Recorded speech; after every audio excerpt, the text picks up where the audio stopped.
Double D, 1134 kHz. Katropa Radio, iba tayo!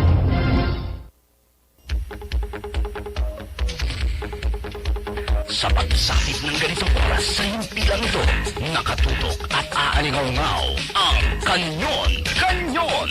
Pakinggan ng mga kuro-kuro hamon sa mga pangunahing balita, tutumbukin at hihimayin ang ugat ng mga maiinit na issue. Kanyon! Kanyon!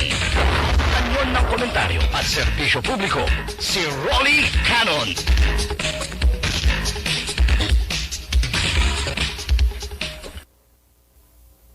Kanyon, si Rolly Canon.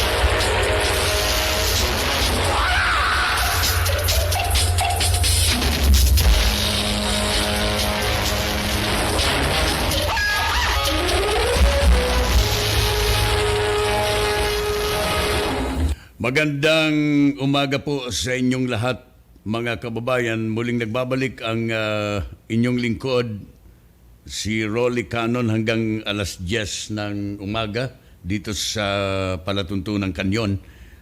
Patuloy tayong magbibigay ng mga updates dito sa Taal Volcano Eruption, dito sa lalawigan ng Batangas and also dito sa mga ibang bayan at syudad ng Cavite, no? Ang pahayag po ng PHIVOC sa ngayon, maaring magkaroon ng eruption muli, a powerful eruption.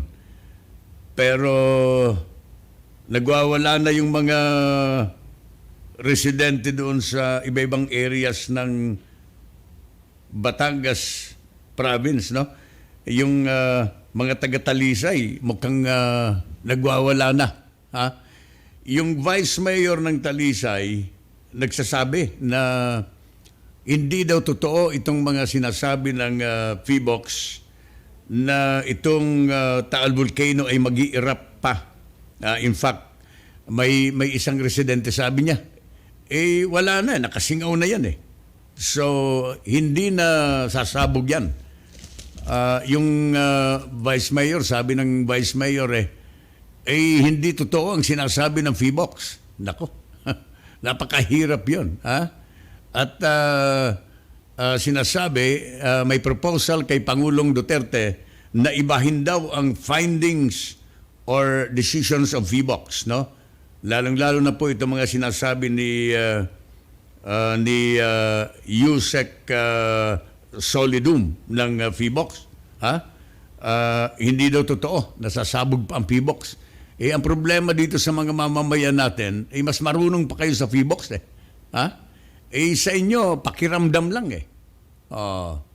Pakiramdam lang. Pero itong ahensyang ito ng gobyerno, itong PHIVOC, may mga scientific findings po ito. Mayroong mga ginagamit na mga equipment para sa kanilang mga operasyon, sa kanilang mga findings.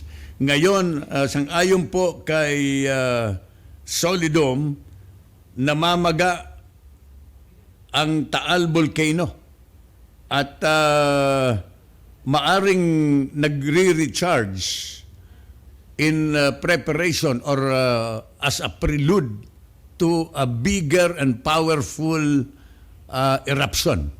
Ayan. Nakakatakot po. Nakakatakot po ito. Maaring bigger eruption coming. Sundin po natin yung payo ng PHIVOC, no? I don't think the President will change the decision of PHIVOC, no? Sabi nila, kailangan ibaba na yung alert level ng PHIVOC. Kailangan ibaba na yan. Alert level number 2. Mayroon pang isang residente nagsasabi, binaba na niya ng PHIVOC ng alert level 2. Wala naman tayo naririnig na gano'n. As of this morning, narinig ko po ang PHIVOC. Sabi ng PHIVOC, si Solidum mismo, sabi niya, alert level number 4 remains. No? Nandiyan pa rin, nakataas pa rin.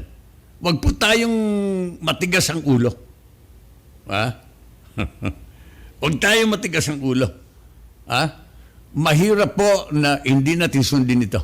Alam niyo yung mga pulis, mga sundalo, they are having a hard time manning the situation, no? They're having a hard time securing the places, especially the towns within the 14 kilometers area, danger zone, mga kababayan ko. So napakahirap ito.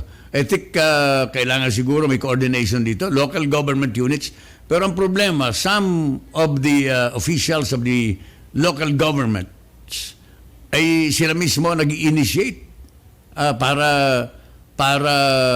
i-defy ang findings ng PHIVOX. Yan ang problema. Tingnan ninyo, ang daming buzzers ng PHIVOX, nung nakarang araw, sinasabi na wala daw warning ang PHIVOX. Kaya daw sumabog, walang warning. Kayo naman it is not true. Ang daming warning ng PHIVOX Hindi lang pinapansin.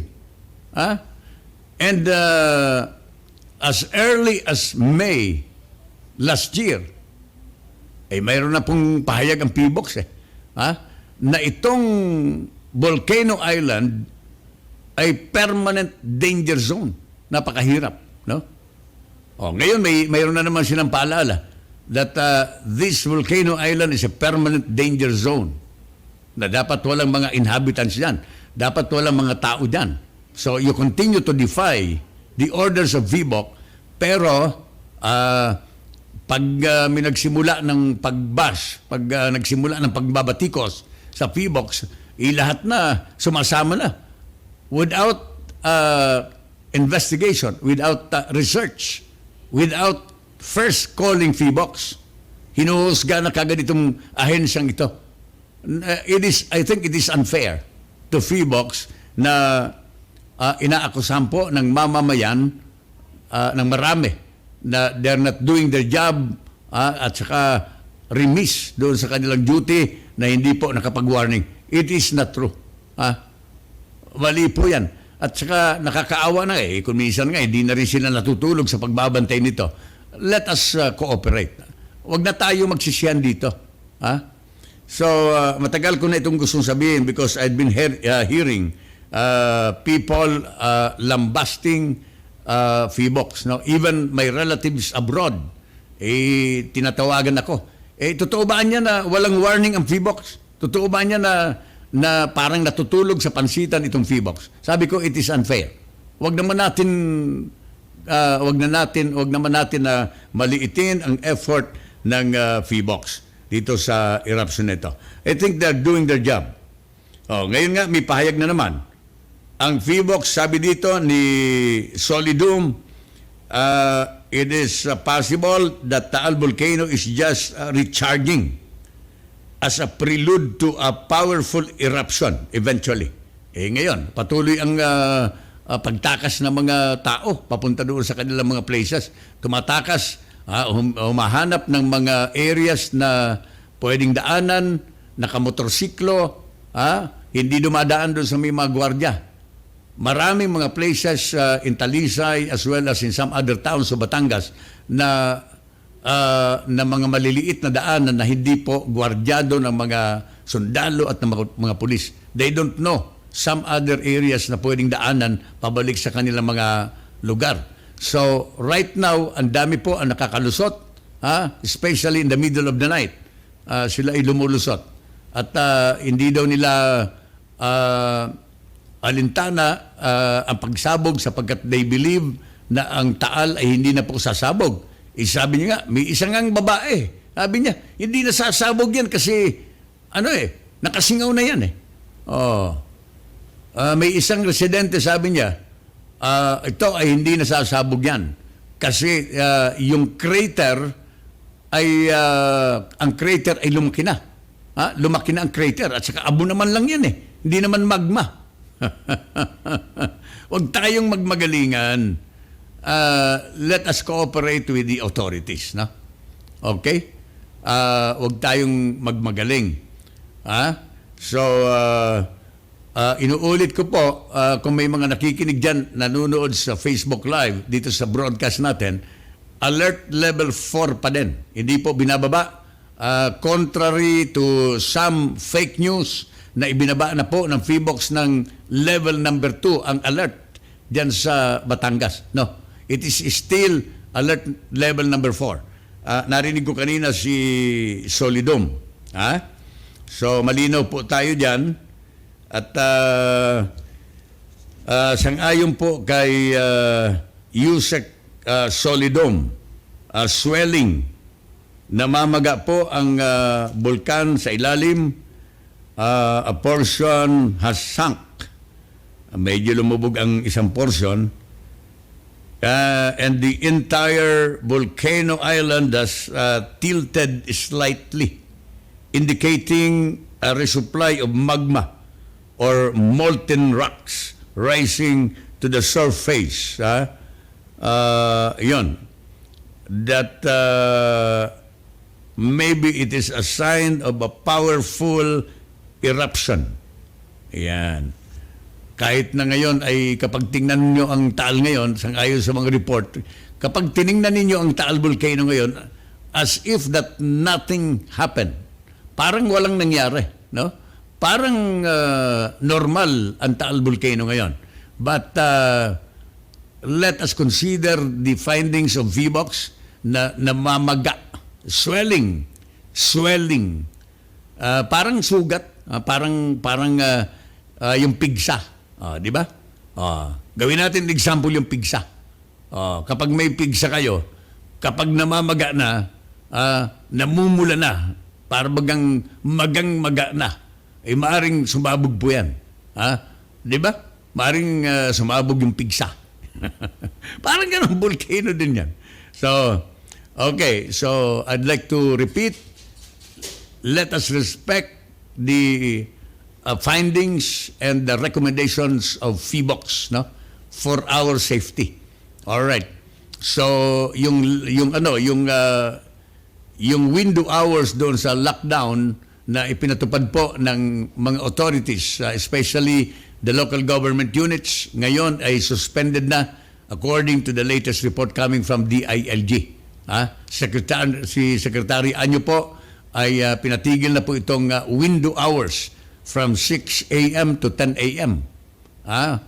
Previously, pinapayagan po sila na umalis sa mga evacuation centers yung mga gustong bumisita sa kanilang mga tahanan para pakainin ang kanilang mga hayop na alaga, no? Window hours from 6 to 10. Ngayon ay ipinatigil na po ni Secretary Anyo ang window hours. So, you are no longer allowed to go to your areas. Napaka-delikado. Yung ibang mga negosyo na nagbukas na sa Tagaytay City ay may pahayag na rin po ang DILG na kung kinakailangan ay isara muli ang mga negosyo. Mayroon kasing mga nagbukas ng mga negosyo sa Tagaytay City at saka itong mga entertainment areas, no? Mga hotels. But in the upper part of Tagaytay, maybe hindi na kailangan.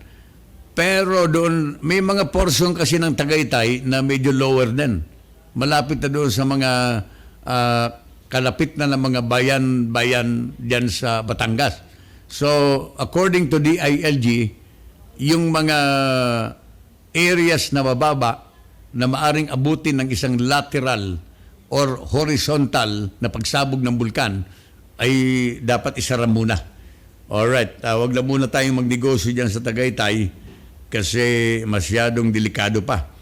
Ang pinangangambahan dito, ang pagsabog ng isang lateral eruption o kaya horizontal eruption. Maaring ma-wipe out in seconds, no?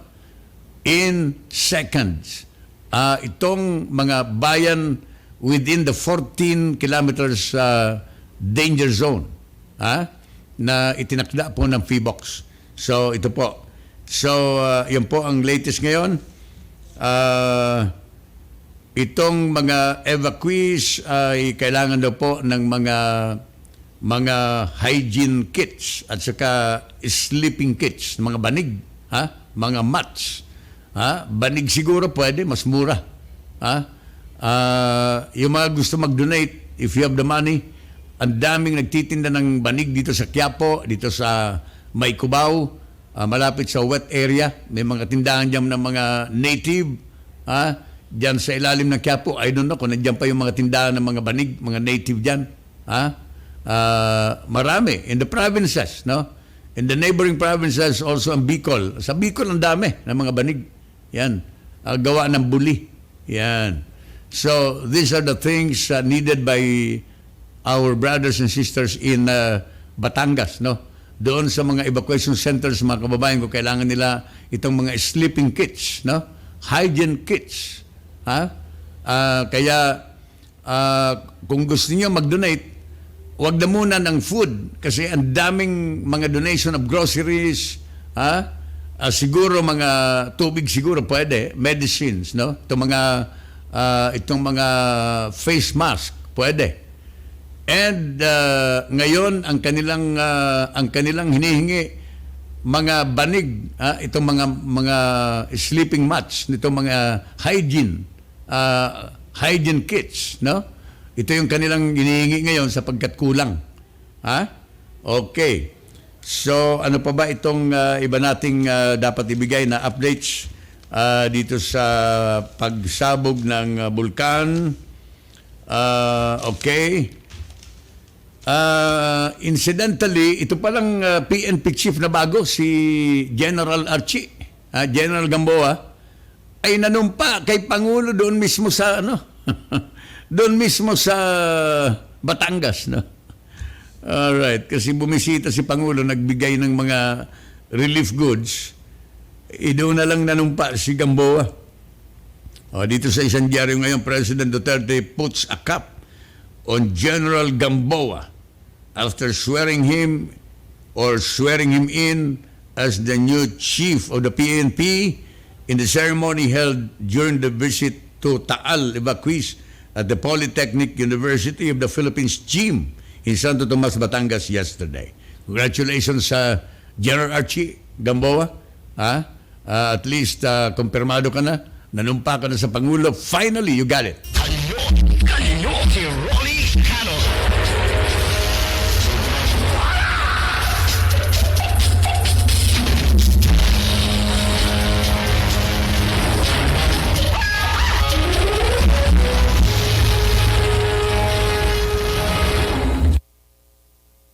35 minutos makalipas ang alas 8.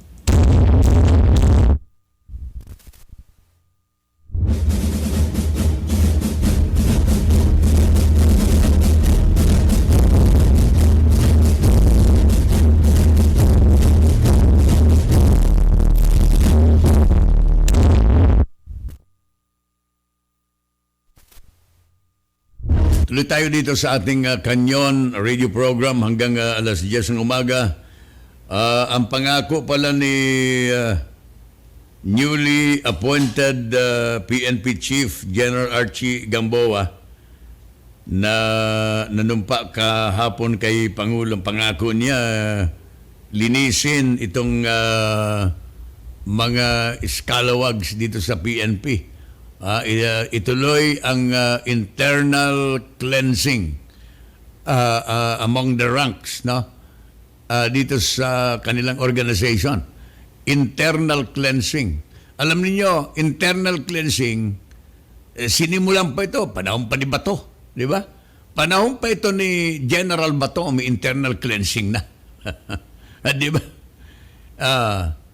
Panahon ni Albayalde, di ba? May internal cleansing din. Pero tingnan nyo, hanggang ngayon, ang dami pa rin scalawags sa PNP. Dami pang mga lokotoy sa PNP. Di ba? Involved in illegal crimes. Yung mga illegal, ano man tawag yan? Yung mga extortion, mayroon pa rin tayo nababalitaan ganon. Some are still involved in drug trade in the country, di ba? Diyan na disgrasya si Albayalde. Kasi akala niya hindi na makukot-kot yung record ng PNP when he was the provincial commander of Pampanga in 2013, where 13 of his men were involved in the illegal drug trade, na siya po ang commander, provincial commander doon. At wala siyang ginawa. At prinoteksyon ng payata. Di yan disgrasya si Albayalde. At mukhang bumilib si Pangulo kay Archie Gamboa. Kasi ipinakita ni General Gamboa ang kanyang sincerity. Sabi ng Pangulo, naniniwala ako sa inyong sinseridad. Hindi na yata sinabi ni Pangulo yung honesty.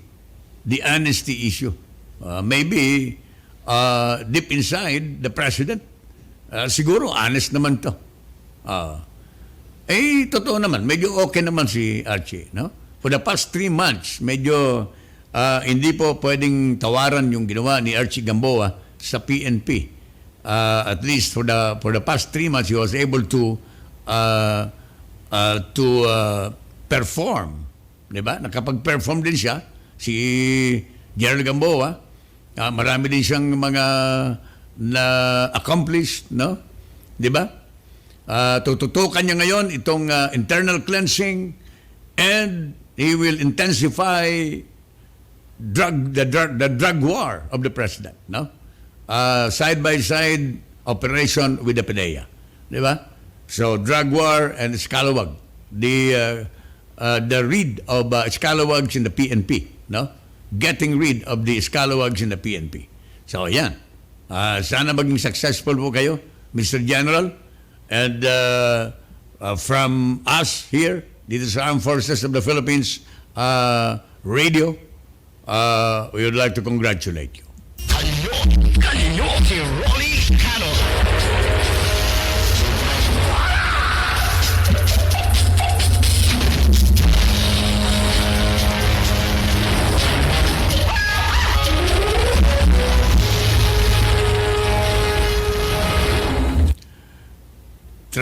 Nueve minutos 34 segundos makalipas ang alas 8 ng umaga.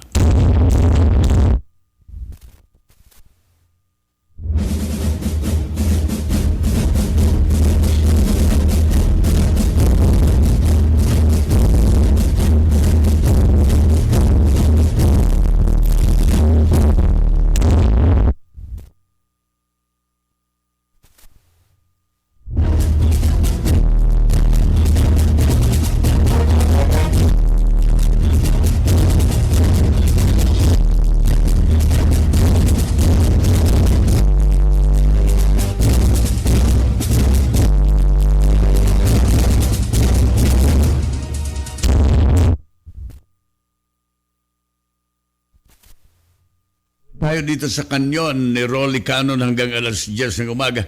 Yung may dumating palang mga Chinese nationals dito sa Calibo International Airport. Tatlong Chinese nationals ay pinigil po ng Bureau of Immigration.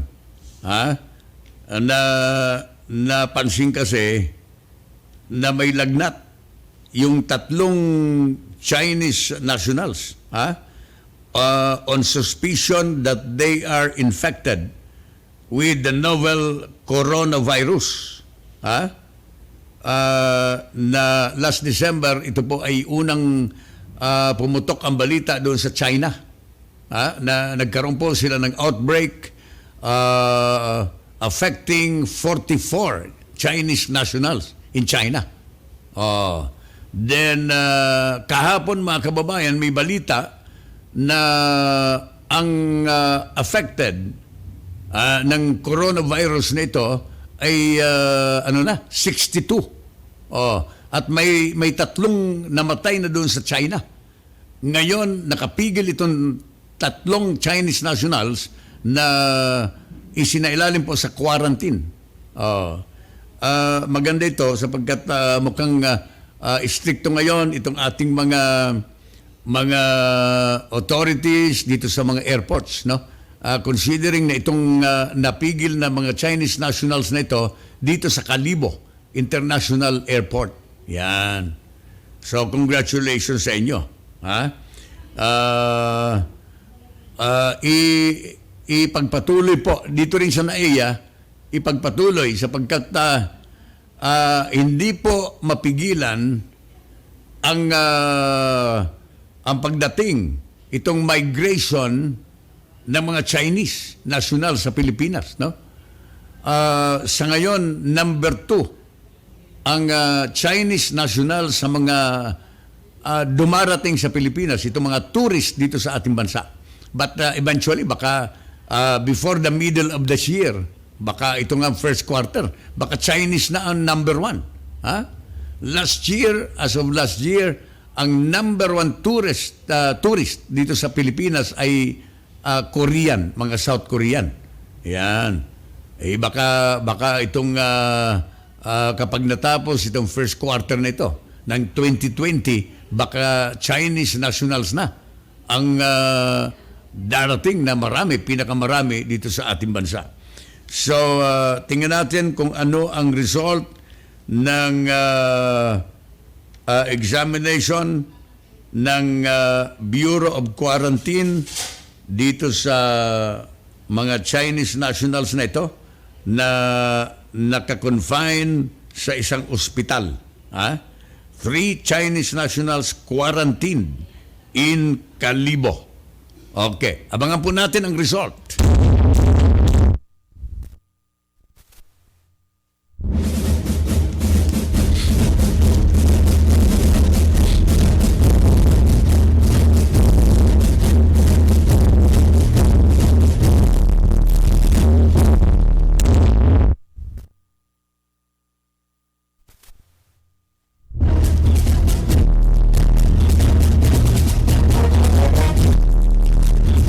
Okay, tuloy tayo dito sa Kanyon kasama si Rolly Canon.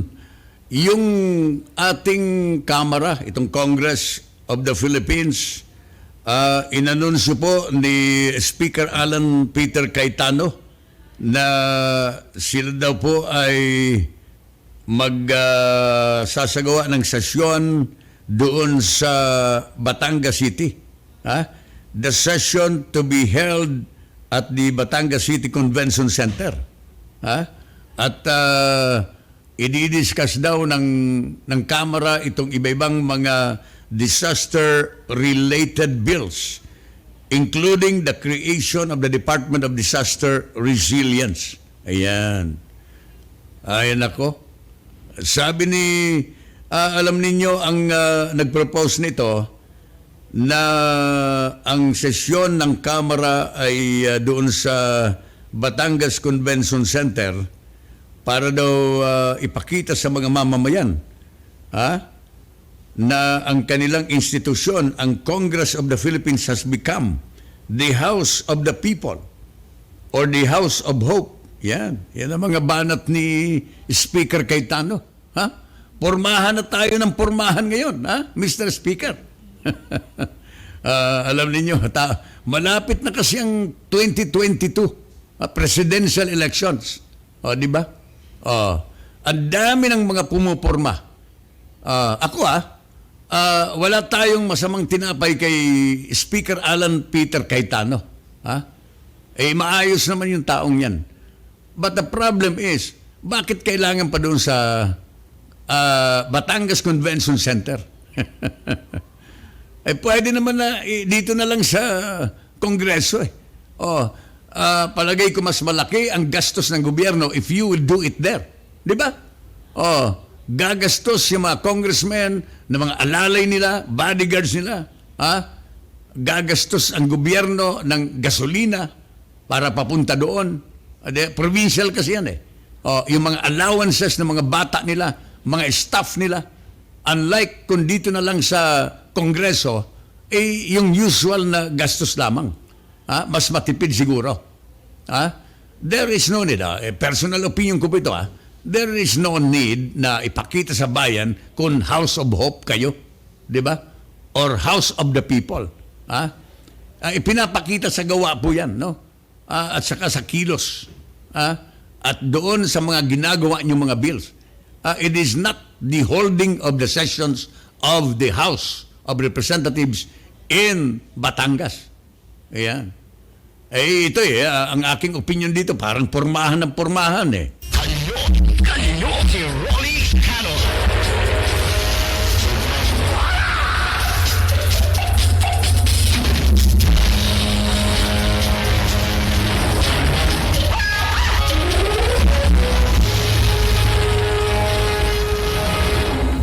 O di ba, pormahan ng pormahan tayo.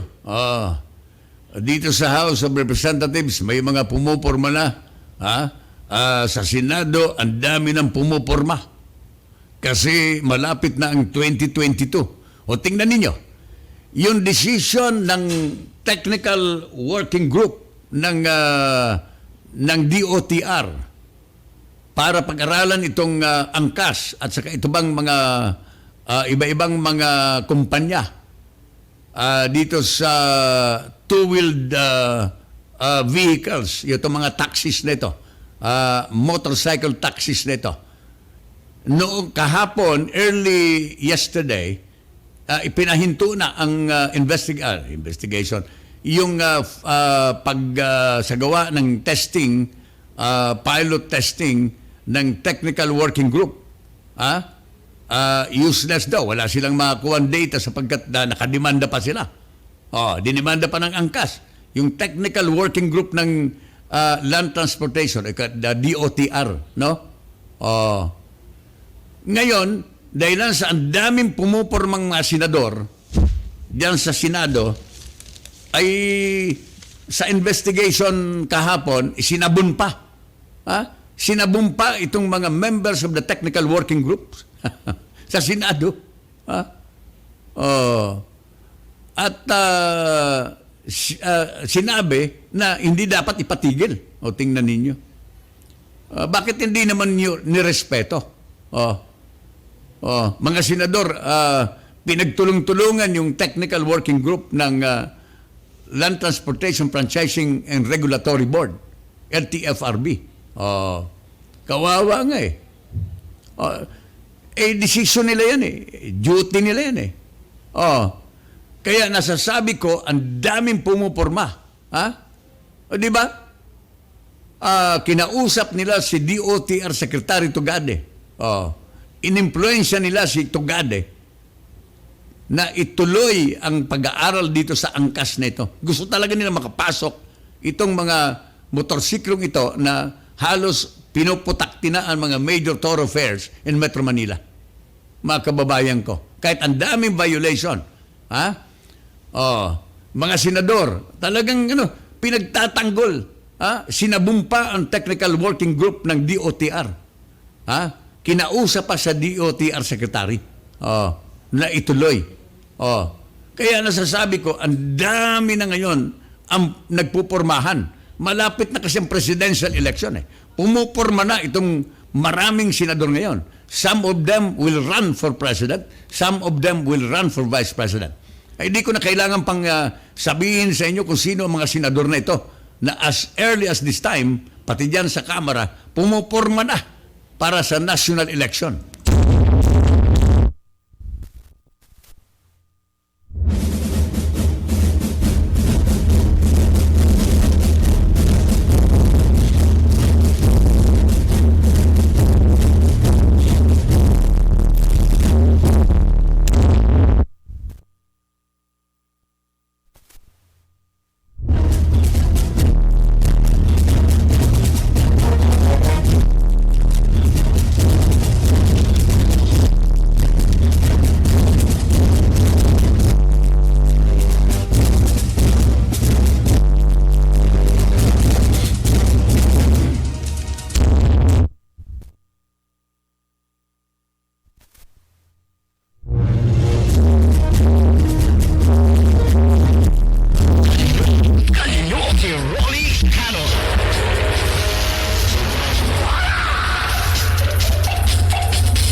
invitation ni US President Trump kay Pangulong Duterte to attend the ASEAN-US Summit in America, wala pang makapagsabi sa Malacanang.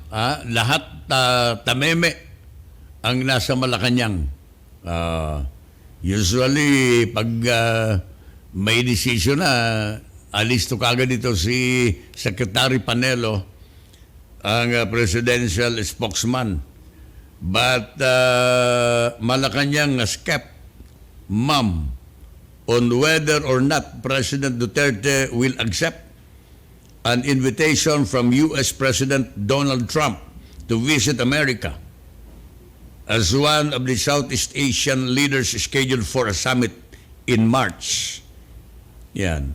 Walang makapagsabi sa palasyo. No one from the palace could give a comment on the Association of Southeast Asian Nations United States Summit slated March 14 in Las Vegas. All right. Okay. Alam niyo itong invitation na ito, in-extend ito ni Trump noong during the U.S. ASEAN meeting in Bangkok, Thailand last November, last year. The invitation was extended to the president by Donald Trump. But dahilan doon sa balak na ipagbawal itong mga leaders of our country na pumunta sa US doon sa pinirma ni Donald Trump, related to the case of Leila de Lima. Nalala niyo yan? I think earlier this year, that was already turned down by the president. Tinurn down na ni presidente yung ano eh. Pero ito, bagong invitation ito from the President of America, si Donald Trump. The President of the U.S. has again extended invitation to the President yesterday. Kahapon naka-headlines ng maraming mga metropolitan dailies, no? Naka-headline po yung kahapon na inulit ang investigation ni President Trump. Kaya nga, sabi ko nga, as of this time, nobody in Malacanang could say kung ito ay tinatanggap muli ng Pangulo o hindi. If this invitation is again considered by the President or not. So nobody, not even the presidential spokesman. Kanyon, si Rolly Canon.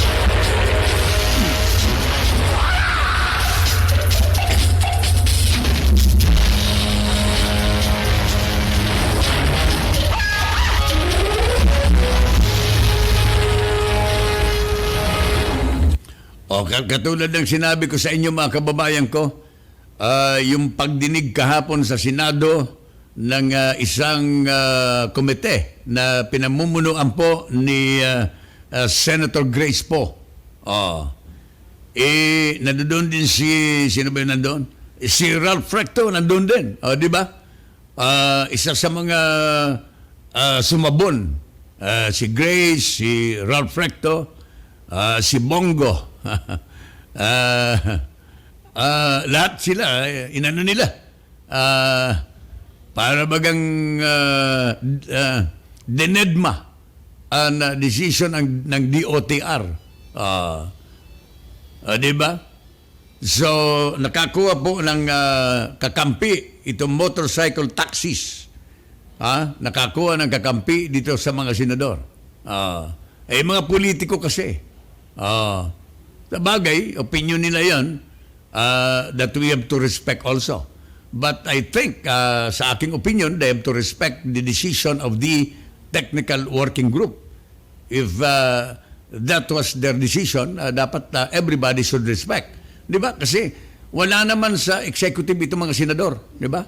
Magkaibang magkaibang branch of government. Sa ilalim po ng ating mga batas, kailangan respetuhan the different branches of government. The executive, the legislative, and the judiciary. They have their own functions. Di ba? May mga kanilang mga functions yan that they have to respect. magkakaiba ang functional, ang mga functions niyan, different, distinct from each other. Di ba? Na kailangan magrespetuhan. Yun lamang palagay ko. Pero anong nangyari, wala eh.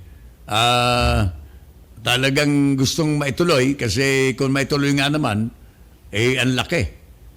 If time will come before the election, kung mga 100,000 or 200,000 ito mga motorcycles, taxis na ito all over the country, kung 200,000 before 2022, i-multiply mo yan sa 5 in every family na butante, ay mahigit 1 milyon yan.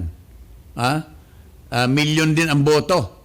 At saka sa pangangampanya sa re-election ng mga senador, or if the senators will run for president, some of them, or some of them will run for vice president, and some of them will run for re-election.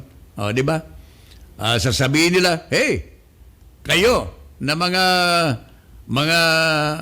motorcycle taxis, kami ang nagtanggol sa inyo. Kung wala kami ng mga senador during that hearing, during the crisis na kayo ay gustong ipatigil ng DOTR, na-rescue namin kayo. Di ba? May utang na loob na. Kaya sabi ko nga sa inyo, positioning na ito. Ito ang hula ko. After the first and second quarter of this year, magkakaroon na yan ng realignment of political forces. Marami ng mga lilipat niyan. Lipatan na yan ng partido politikal. Nako, Diyos ko. Lipatan na ng partido politikal kung saan sila makakasingit, kung saan sila komportable, kung saan ang juicy, kung saan ang makatas. Ayan. Kung saan ang winnable, doon sila. So, okay. Yun po ang kalakaran sa politika dito sa ating bansa. Kayo po ay nakikinig sa Kanyon radio program kasama si Rolly Canon. Hanggang alas 10 po tayo ng umaga. Don't go away. Kami po ay magbabalik. Pakilala muna kami ng aming himpilan. WWD 1134 kHz. Balita, impormasyon at musika. AM at FM pinagsama. Ito ang Katropa Radio. Iba tayo. Kayo ay nakatutok sa 1134 kHz. DWDD Katropa Radio. Iba tayo. Kami po ay kasapi ng KBP, kapisanan ng mga broadcaster ng Pilipinas. The University of Rizal System is an integration of 3 higher educational institutions in Rizal Province, which are the former Rizal Polytechnic College, Rizal State College, and Rizal Technological University Antipolo Campus. On August 11, 2001, Republic Act 9157 established the University of Rizal System with the 9 campus as the main campus and has 9 satellite campuses in Morong, Pilaglia, Rodriguez, Antipolo, Angono, Inaonan, Cainta, Cardona, and Taytay. Since the grant of university status, URS has evolved from a lesser-known integrated state university into a recognized higher educational institution. At present, URS is a Level 3 and developing SUC offering 127 CHED-recognized courses in all campuses. The university was recognized by the Accrediting Agency of Chartered Colleges and Universities in the Philippines, or AACO, as the number 1 SUC with the most number of programs granted accreditation status, the number 1 SUC with Level 1 accredited programs, and number 2 with the most number of accredited programs. Hence, the university gained recognition as the top-performing school with the most number of accredited programs given by the Accrediting Agency of Chartered Colleges and Universities in the Philippines.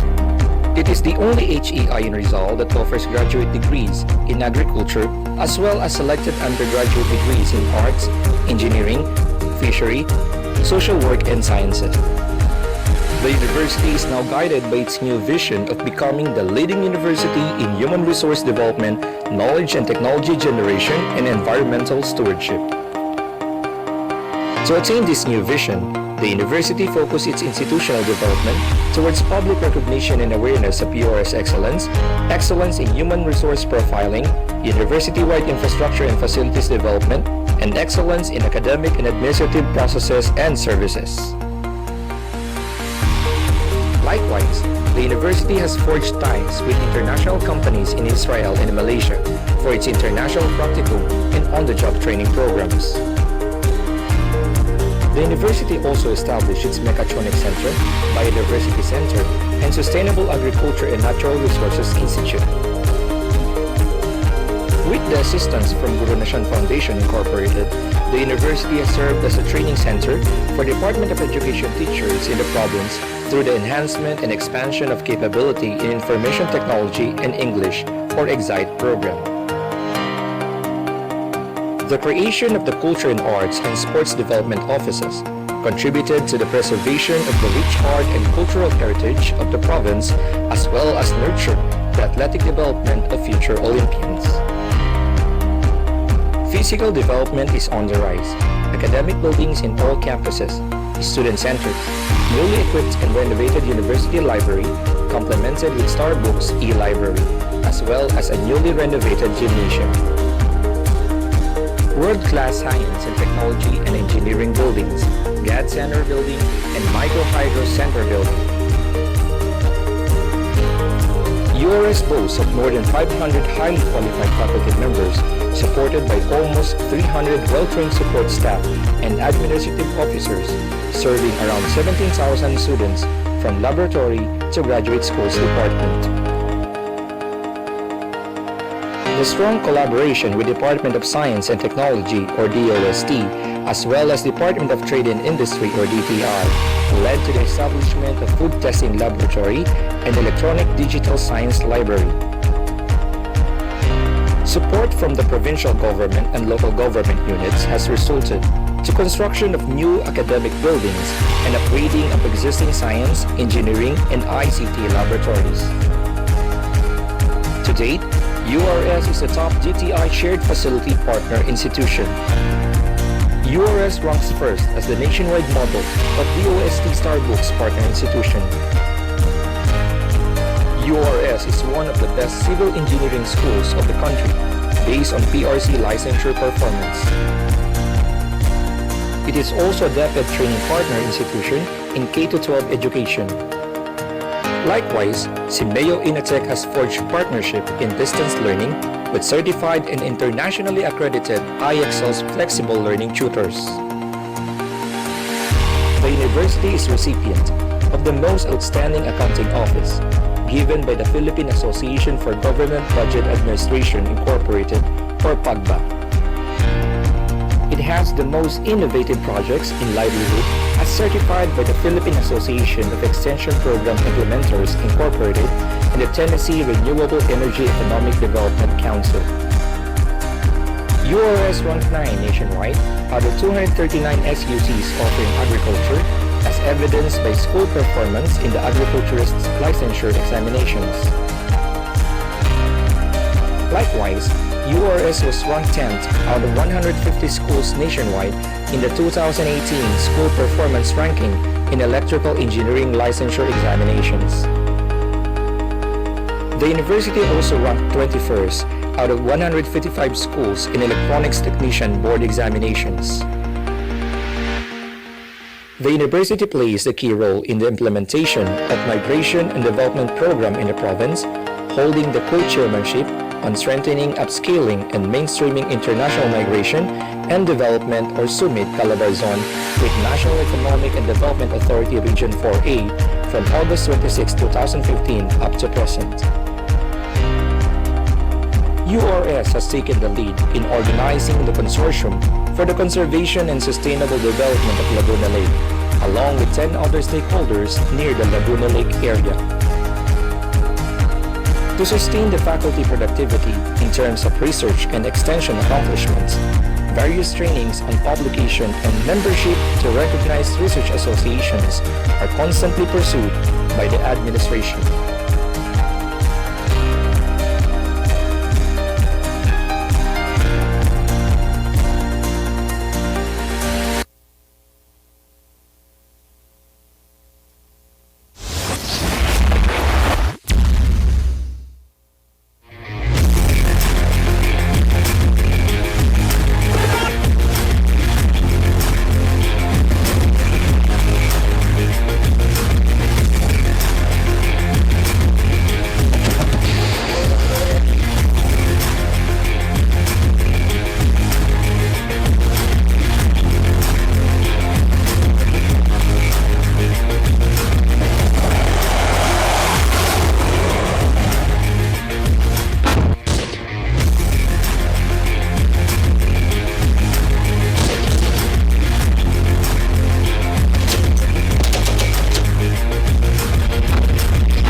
DWD 1134 kHz Katropa Radio. Iba tayo!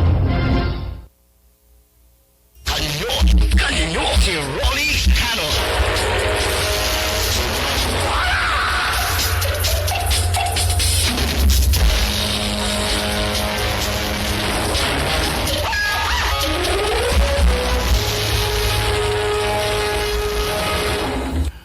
Okay, tuloy tayo dito sa Kanyon hanggang alas 10 ng umaga.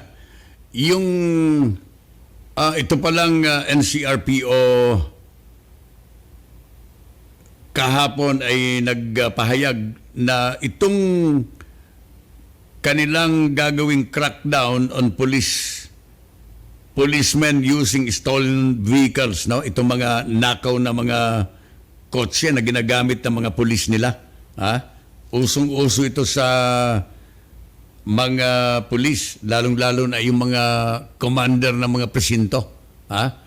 Kapag may na-impound na mga magagandang kotse, impounded doon sa kanilang mga respektibong presinto, madalas in the past ginagamit po ng mga police officials, no?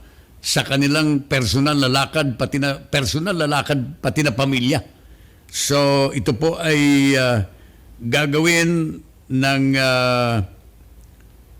opisyal ng NCRPO, si Brigadier General Debold Sinas. Sang-ayon po kay General Sinas, they started checking the license plates of cars used by police officers on orders of the Philippine National Police newly appointed chief na si General Archie Gamboa. Yan. Matagal na po ito actually. Ngayon lang nagising itong mga commander ng police. Itong NCRPO. Ang tagal ng balita ito na ang daming mga police officers ang gumagamit ng mga impounded na mga cars, no, sa kanilang mga presinto, ginagamit for personal use. Kaya ngayon isa-isa po na titingnan ang mga licenses, registrations ng mga kotse ng mga opisyal. Kaya nga lang dapat sana ito si General Sinas, dapat sana sekreto lang sana ito. Kasi wala kayong mahuhuli. Sinabi na ninyo sa media. Ano mahuhuli ninyo? Baka maya-mayang konti, nakadyaryo na ito. Ngayon, dinidiscuss pa natin dito sa programa. Kapag nabasa ang dyaryo, kapag narinig sa radyo, ay iiwanan na nila. Definitely. Hindi na nila gagamitin yung mga impounded vehicles. Kasi nakadyaryo na eh. Alam nila na matatalupan sila. Kaya ito yung problema. Ganon din po itong naalala ninyo, even the Department of Trade. Di ba? In the past, sasabihin ng Department of Trade, yung mga nakaraang administrasyon, di ba? Sasabihin ng Department of Trade, kami niya ay mag-i-inspect dito sa market, dito sa Kamuning, o kaya dito niya sa NEPA Q-Mart. Pagdating ng mga taga-DTI, ay ayos na yung mga tag nila doon sa presyo. Ayos na. Ganon din ito. Ngayon sa announcement na ito ni General Sinas na ika-crackdown nila itong mga police officials using vehicles for personal use in Metro Manila. Wala na mahuli. Sino pang mahuhuli ninyo? Naka-broadcast na eh. Nakadyaryo na. Nawala na yung tinatawag na element of surprise.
Yung Maguindanao Massacre Trial, kung naalala po ninyo, may decision na. Nagkaroon na ng promulgation sa kasong yan, itong Quezon City Court handling the case na ang presiding judge ng Regional Trial Court Branch 221 ay si Judge Jocelyn Solis Reyes. Kung naalala ninyo, nagkaroon na ng promulgation dyan. At saka guilty yung mga involved in the Maguindanao Massacre. Pero it was ordered reopened again by the judge kasi may nahuling dalawang suspect. Naalala nyo, ang dami pang mga suspect at large. Ngayon, may nahuli po na dalawang suspect na si Kagi Faisal and Gambayan Kasim. Itong si Faisal at saka si Kasim were brought to the court last week. Si Faisal at Kasim are scheduled to be arraigned today on murder charges in connection with the November 23, 2009 carnage involving yung mga pinatay, 58 of them, mga politicians in Maguindanao and also members of the media. Kaya the court has ordered for the reopening of the case because of the latest developments kung saan dalawang suspects are now in court under the custody of the police, and they're now facing trial as the court reopens the case. Again, kasi kapag may bagong development, it has to be reopened para masentensyahan din ito ni Judge Solis. Ganun po ang latest development ngayon, mga kababayan ko. So, I just hope na lahat ng mga suspects dito ay mahuli eventually para magbayad na kayo ng mga utang ninyo, utang na buhay.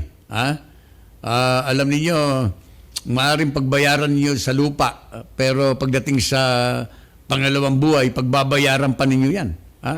Because mahirap yung pumatay ka ng tao, especially kung premeditated, kung murder, especially kung talagang plinano. O, di ba? May iba naman nakakapatay because of self-defense. Medyo magaanggan sa konsyensya yon. Pero kung kayo ay involved in the killing of innocent civilians, dahilan sa nabayaran kayo o kaya plinano ninyo, naku, ang hirap i-justify yan pagdating ng final judgment.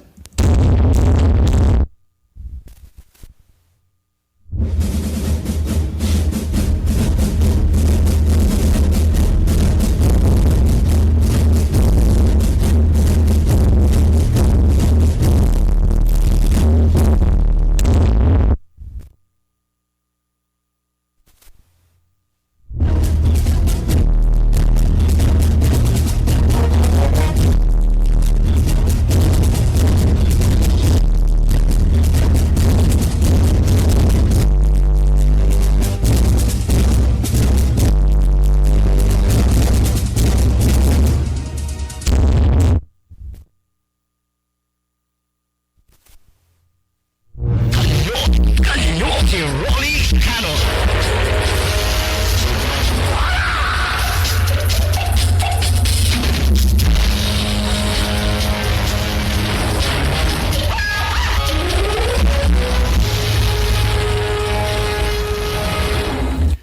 Yung palang inquiry ng Kamara, itong House of Representatives inquiry on the death of Jeneline Villavende. Ito po yung OFW, ito yung domestic helper in Kuwait na pinatay.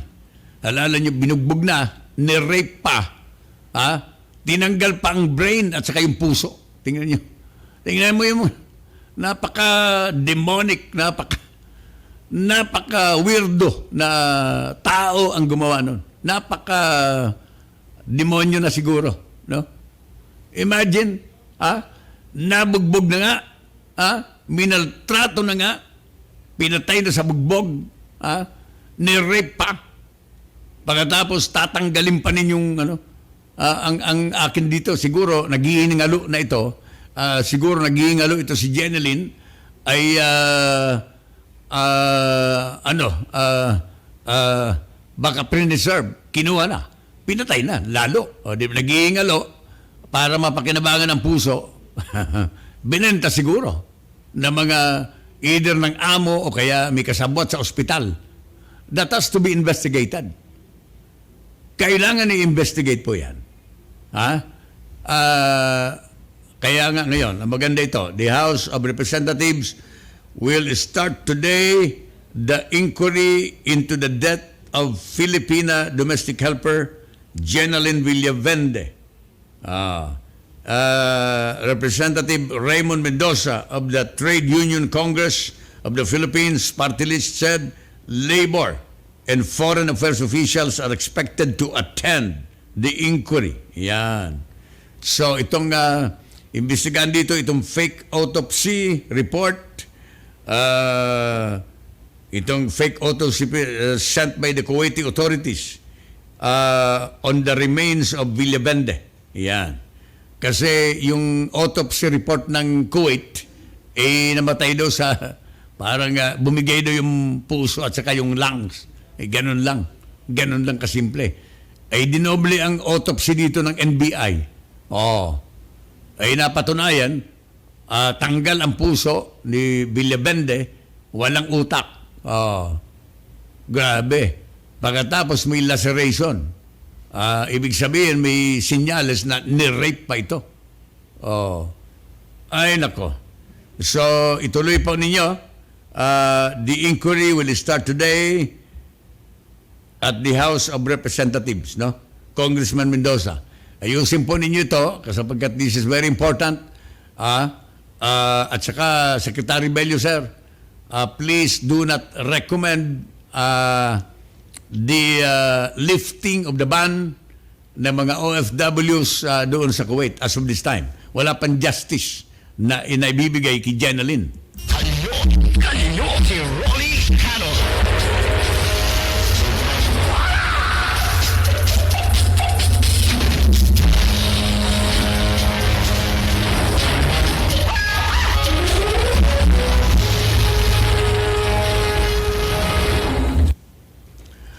Okay.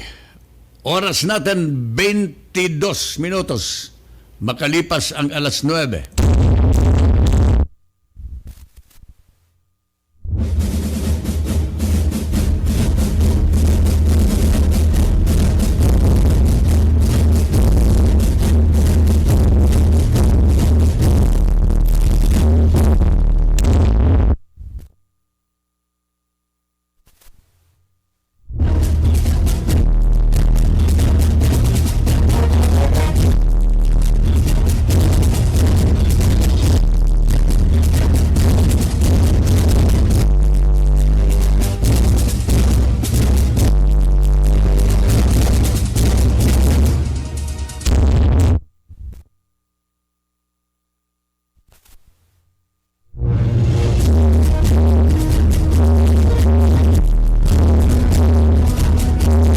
Tuloy tayo dito sa ating pagtalakay ng mga issue sa araw na ito, mga kababayan.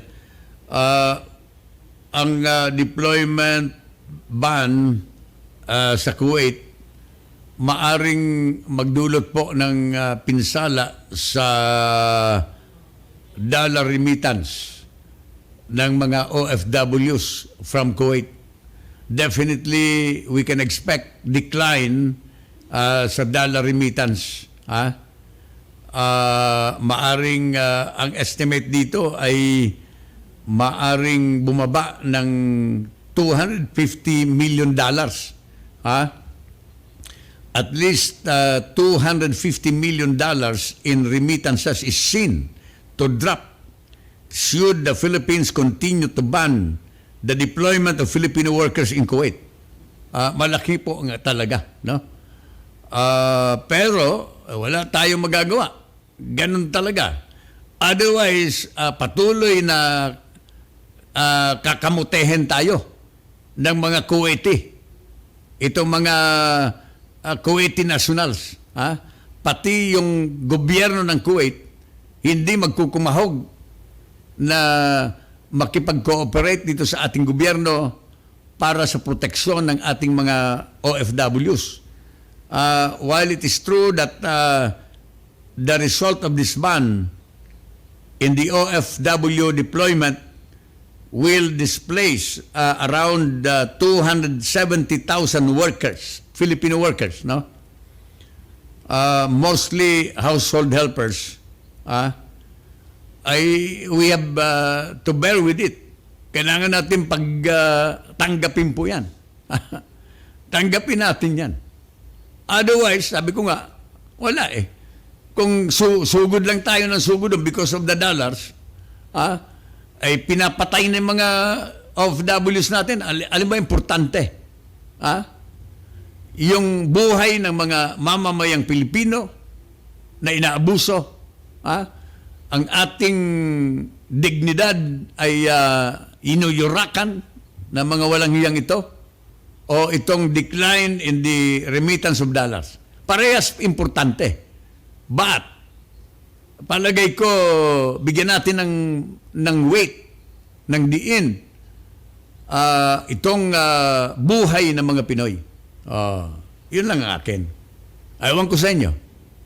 Pero para sa akin, importante na mabigyan po ng proteksyon ang buhay ng mga Pilipino. That is very important. So, recruitment spokesman and migrant expert Emmanuel Gislani said, ito yung sa kanyang opinion, at least 30,000 workers would lose their jobs within a year, similar to what happened in 2018. Ganun talaga mangyari kasi in 2018 may isang Pilipina naman, naalala nyo yung linagay sa freezer na Pilipina? Nakalimutan ko yung kalimutan kong pangalan. 2018 po yun. Nagpatupad din tayo ng deployment ban. Then, nag-usap muli sina Secretary Bello at saka yung kanilang mga counterparts in Kuwait. Nagkaroon sila ng kasunduan sa Kuwait. Nagpirmahan pa nga for the protection of OFWs na mga Pinoy. Pero naulit na naman si Jeneline Villavende. Again, inuulit ko, napakakawawang tao. Minaltrato na ng kanyang amo, binubugbog araw-araw, hindi masyadong pinapakain, ni-rape pa, tinanggalan pa ng utak at saka ng buso. Grabe. Kaya ako talagang gusto kong bigyan ng atensyon ito, Department of Labor Secretary. Please do not recommend to the President for the lifting of the ban doon sa pag-deploy ng OFWs in Kuwait.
Okay, yung kaninang sinabi ko na maaring malugi tayo in terms of dollar remittance dito sa deployment ban ng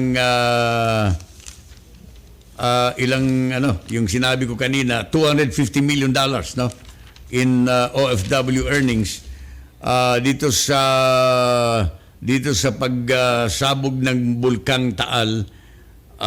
Ang economic losses na estimate ng NEDA ay aabot daw sa 4.3 billion sa agri-fishery.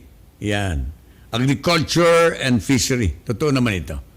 Kasi yung mga isda, siyempre maraming mamamatay doon sa Lake Taal. O, di ba? Yung agricultural kasi natabo na. Wala ka na makitang green. Yung mga pananim, pati yung mga hayop na alaga, wala. Halos lugi talaga, no? So economic losses reached 4.3 billion pesos, agri-fishery worst hit. Yan. The eruption of Taal volcano has caused 4.3 billion pesos in economic losses in the affected towns within its 14-kilometer radius or danger zone. This is according to the National Economic and Development Authority or the NEDA. So, wala tayong magagawa. Ganun talaga. But ang Pinoy, survivor naman yan eh. Eventually, makakabangon din sila. I think the government is now planning. In fact, dito sa Kongreso, pinamamadali ng Pangulo ang supplemental budget. Nakalimutan ko ilan ba yung ito. President Duterte urged Congress to speed up the passage of 30 billion more na supplemental budget for the areas affected by Taal volcano eruption. Yan. 30 billion. This is aside from the budget, itong contingency budget or emergency budget na embodied or included in the 4.1 trillion budget for 2020 approved by the President. So 30 billion more supplemental budget na pinamamadali ng Presidente. Kanyon, si Ronnie Canon.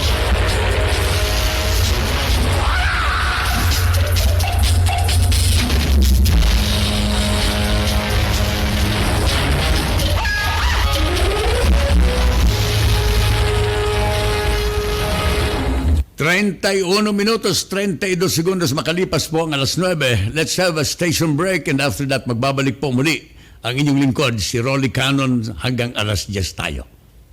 Ito ang DWWD 1134 kHz. Balita, impormasyon at musika. AM at FM pinagsama. Ito ang Katropa Radio. Iba tayo. Kayo ay nakatutok sa 1134 kHz. DWDD Katropa Radio. Iba tayo. Kami po ay kasapi ng KBP, Kapisanan ng mga Broadcaster ng Pilipinas.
What is a soldier? You see them in the news. You see them in video games, in TV, movies, the internet. We see the action, amazed at the equipment, in awe of the skills. But what is a soldier?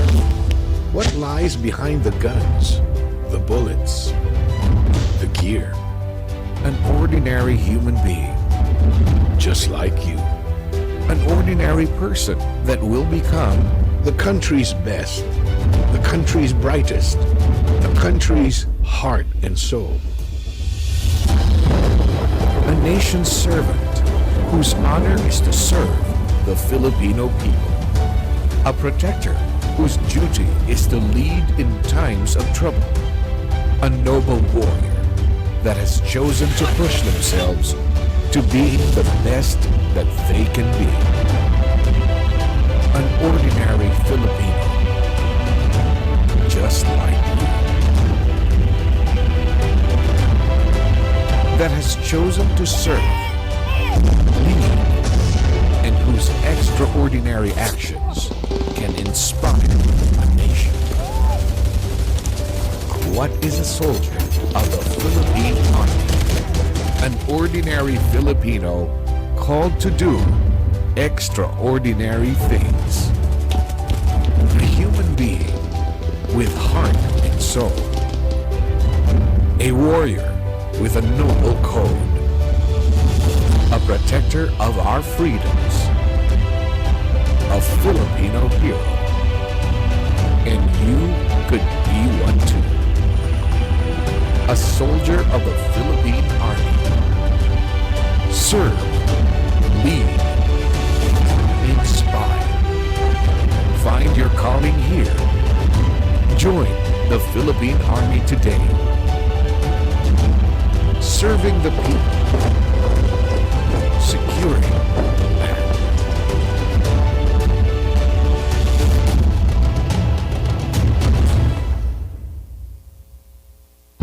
Ito ang DWWD 1134 kHz Katropa Radio. Iba tayo! Kanyon! Kanyon! Si Rolly Canon!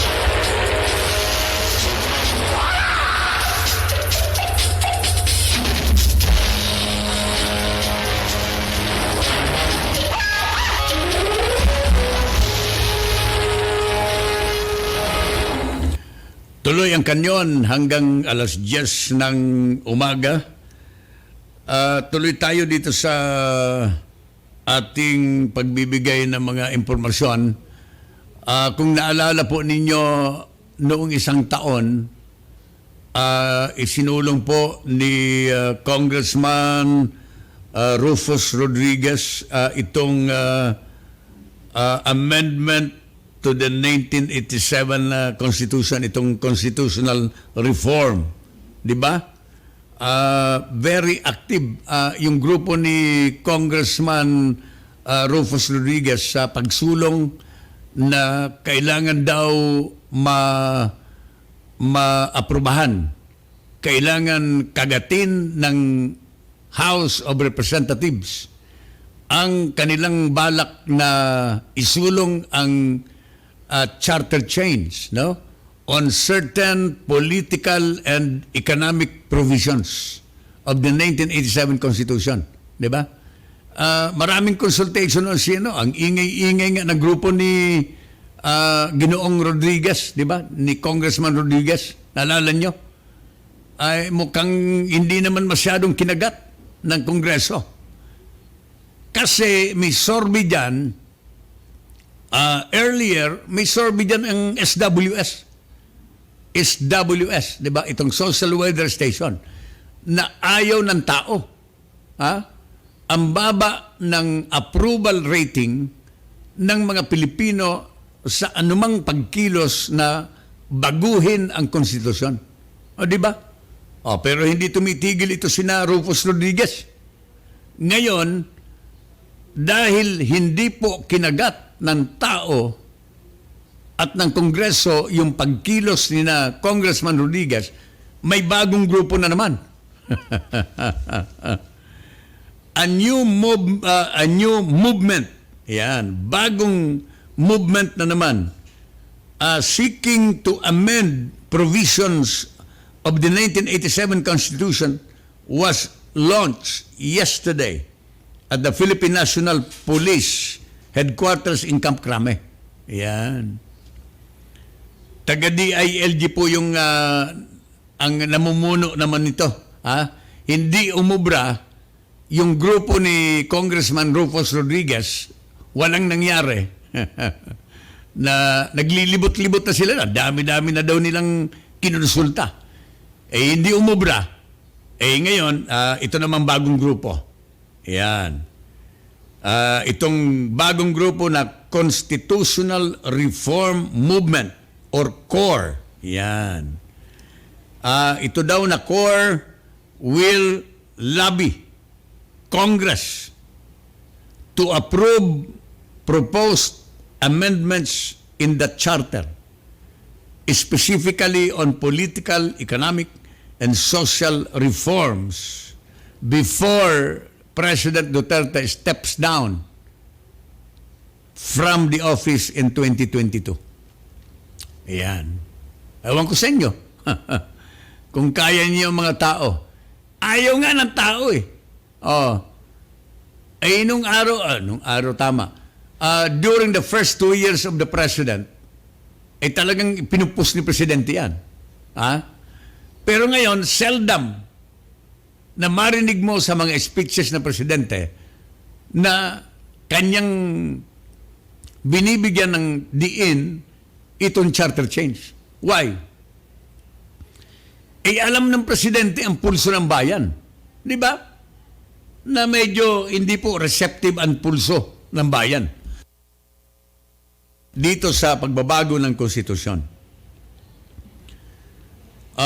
Itong grupong ito ay pinamumunuan po by former Masbate Governor Vicente Homer Reville, who is a consultant of the Department of Interior and Local Government, Center for Federalism and Constitutional Reform. Doon sa launching nito, umattend si Secretary Anyo. DILG Secretary Anyo, Cagayan de Oro, Representative Rufus Rodriguez, and newly installed PNP Chief Archie Gamboa attended the event. Ayan. Ang bagong grupong ito, mga kababayan, they're seeking at least 1 million signatures and has visited 62 provinces to get public support for this constitutional reform. Magkakaroon daw ng signature campaign in 62 provinces. At least 1 million signature. Come on. Pwede naman yan. Kaya naman ang 1 million signature. Pero that will not stand. Kasi ang dapat ang total, kung 1 million signature, kung ang tao ay baka sa pilitan pa yan eh. Di ba? Gaya-gaya kasi ang mga pirma na kayo. Sige, pirma na kayo. Without knowing kung anong pinipirma nila. What are the implications? What are the results? The negative results kung mababago ang 1987 Constitution, especially ang political and economic reforms. Mamaya, gusto kong i-discuss muli yan sa inyo. Na-discuss ko na yon. In the meantime, ang oras natin ay 45 minutos, 35 segundos makalipas ang alas 9. Kanyon si Ronnie Canon.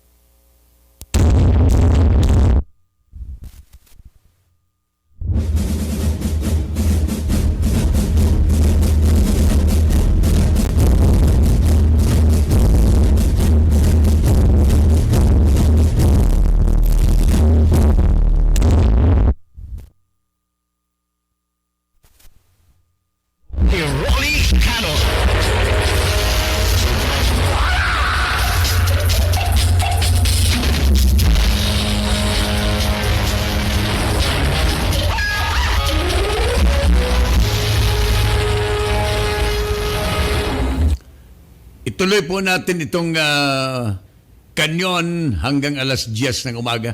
Kasama ang inyong lingkod sa radyo, si Rolly Canon. Yung political reforms na gustong isulong ng bagong grupong ito dito sa proposed amendment to the 1987 Constitution, ang isa nito, yung gusto nilang dagdagan ang termino ng mga senador at mga congressmen. Yan. Ang gusto mangyari, yung term of office ng mga local government units, including congressmen, ay gawing 6 na taon ba? 5 taon yata gusto. O 6 na taon. Naalala ko parang ganun eh. 6 na taon with re-election. Yan. With three re-elections. Local government yan, pati congressmen. Yung mga senador, gustong dagdagan din. 5 taon yata with 2 re-elections. Hindi ko maalala yung parang gano'n na naalala ko. Pero gustong talagang palitan itong terms of office, no, ng mga senador at mga congressmen. Yung presidente, ganun pa rin, without re-election. 6 na taon. Ayan. Self-serving po ito, mga kababayan ko. Kasi ang gusto ng amyandahan para sa kanila. Self-serving ito na isinusulong nito ng mga kongresista. Okay. Sa economic provision naman ng 1987 Constitution, ang gustong maamyanda ng mga grupong ito ay itong lifting ng pagbabawal sa saligang batas dito sa capitalization, foreign ownership na tinatawag. Ang gusto nila na ma-lift itong provision in the 1987 Constitution na 60-40. 60 capitalization in favor of a Filipino and 40% capitalization on foreign entity. Yan. Ang gusto po ng mga grupong ito gawing 100% ownership ng mga dayuhan. Negosyo, properties in the Philippines. Ang gusto nila, amyendahan ang saligang batas para sa mga foreigners. Yan. Ang gusto nila, ang mga foreign capital, ang mga Amerikano, mga Inchik, Japanese, European, anybody, for as long as you have the dollars, you can buy properties in the Philippines 100%. You can operate, you can buy businesses in the Philippines 100%. Yan ang gusto nila. Parang aalisan na ng negosyo ang mga Pilipino. Nasaan ang makapilipino ninyo na mga congressmen? At saka itong mga grupong ito na gustong i-amend ang provision na yan. Ang nakakatakot dito, pagdating ng panahon, kapag ito natuloy, pagdating ng panahon, lahat ng real estate properties dito sa bansa, mabibili na ng mga inchik. Yan. Ng mga dayuhan. Ang ating mga real estate properties dito, baka nabili na. 100%. Wala na tayo, squatter na tayo. Yan. Yan ang gusto ninyo ng mga grupong ito. Pagdating ng panahon, yung mga eskwelahan natin, learning institutions, media organizations, mga 1,000 top corporations, baka ma-take over na yan. Dahil sa ang daming pera ng mga foreigners. Ang taas ng presyo ng dollars. Baka mabili na lahat. Palayasin na tayo. Maybe 10 years, 20 years from now, palalayasin na tayo sa Pilipinas ng mga foreigners. Dapat po pag-isipan ninyo ito.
Alam po ninyo, hindi ko ma-imagine ang ating bansa na pagdating ng panahon, kapag natuloy itong balak na ito sa charter chains, di ko ma-imagine na ang Pinoy ay squatter na sa kanyang sariling bansa.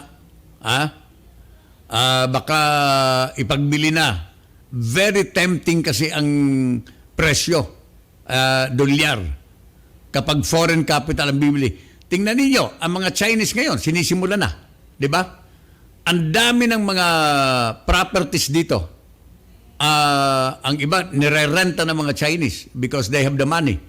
Napakamahal na ngayon ang renta, ang bilihan ng mga condominiums.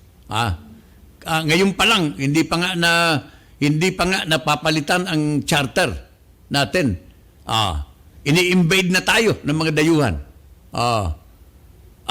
Ilan bang milyon ang Chinese dito?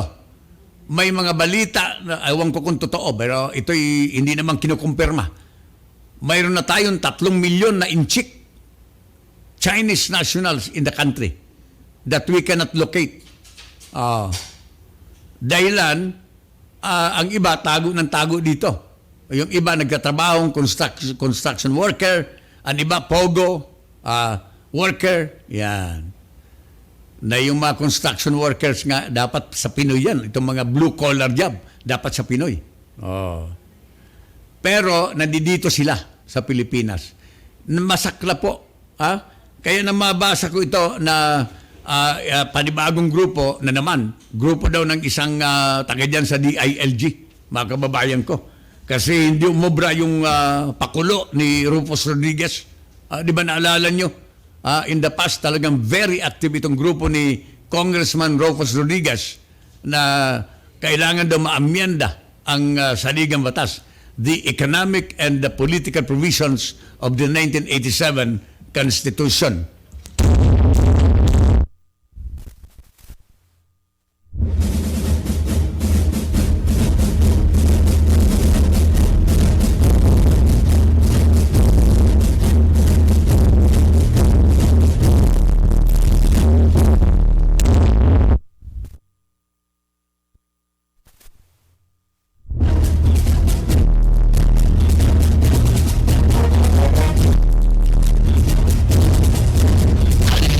Kanyon, si Rolly Canon.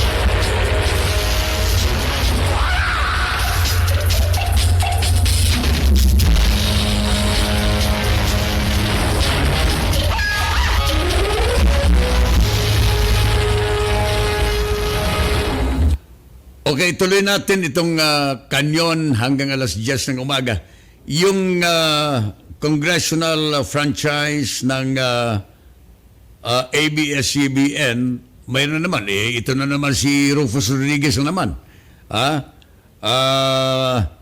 Isinusulong niya sa House Committee on Legislative Franchises na kailangan daw na talakayin itong bills seeking the renewal of the franchise of ABS-CBN.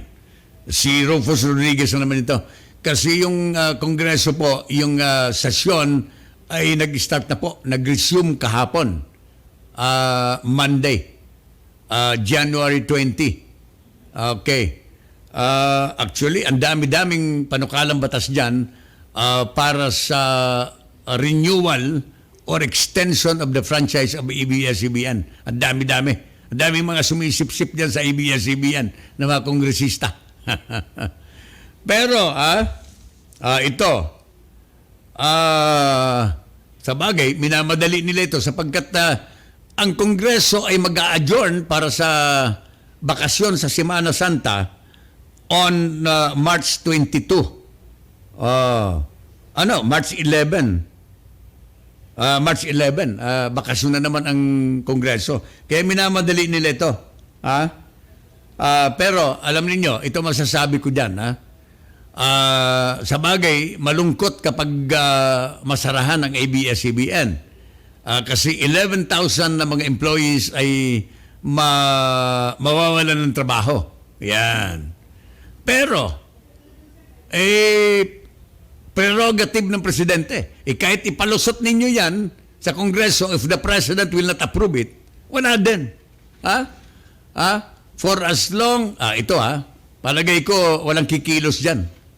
For as long as the President is not giving any signal for the political allies niya dito sa Kongreso to go ahead with the renewal of the franchise, wala pong mangyayari dyan.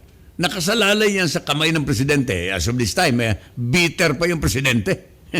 Mukhang hindi niya pa feel na i-renew itong franchise ng ABS-CBN. Wala tayong magagawa niyan. It's between ABS-CBN and the President. Hindi natin alam ang punot dulo niyan, mga kababayan ko, kung bakit.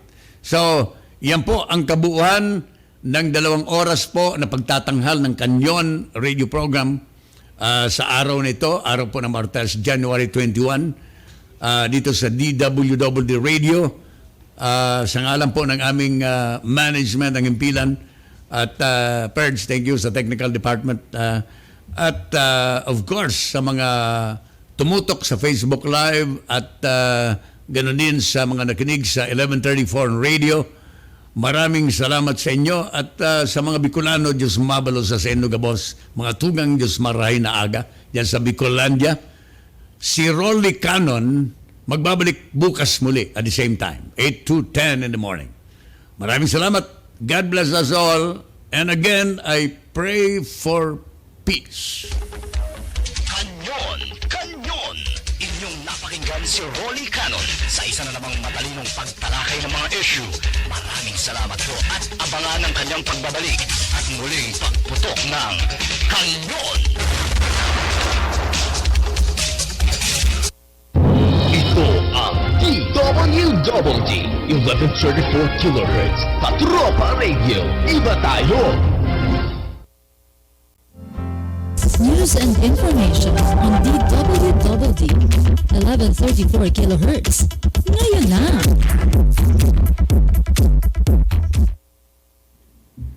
Magandang umaga. Nagkasa ng search and rescue operation ang Western Mindanao Command para sa 5 mga Indonesian nationals na dinakip umano ng Abu Sayyaf. Iniulat ni West Mincom Commander Lieutenant General Sirlito Sobehana na dinukot ang mga ito sa bahagi ng Malaysia. 8 Indonesian sumano ang kabuuang dinukot ng ASG, pero pinakawalan na ang 3 sa Sabah. Samantala, ang 5 natitirang mga nakidnap ay dinala sa bahagi ng Sulu na siyang pinaghahanap na ng mga otoridad. At iyan ang balitang hatid ng News Express Top of the Hour News. Ako ang inyong Katropang Ryan, nagbabalita sa DWWD Katropa Radio. Iba tayo! Ito ang DWWD 1134 kHz Katropa Radio. Iba tayo!